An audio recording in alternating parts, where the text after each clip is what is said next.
Solving two-step inequalities, part 2. We want to solve negative x over 6 minus 2 less than 4. So we've got a fraction, which I don't like, and I'd like to get rid of it by multiplying both sides of the equations by 6. Then I chose 6 because it's the least common multiple of 6. So I use the distributive property, 6 times x and 6 times 2. So I end up with negative 6x over 6. And then 6 times 2 is, negative 2 is negative 12. Less than 6 times 4 is 24.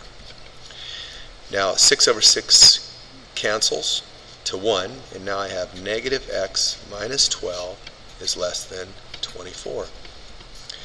To isolate this variable, I want to add 12 to both sides.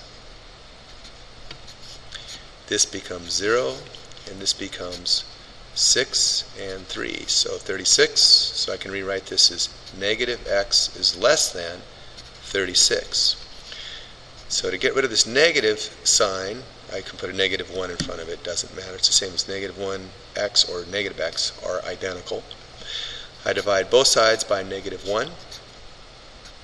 And when I multiply or divide by a negative number in an inequality, I need to change the direction of the sign. So this becomes x is greater than negative 36.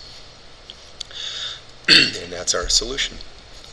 On this next problem, let's see, we got negative 4 times the quantity 2a plus 7 is less than or equal to negative 12. So I want to use the distributive property. So negative 4 times negative 2a is negative 8a. Negative 4 times positive 7 is negative 28, less than or equal to negative 12. To isolate the variable, I want to add 28 to both sides.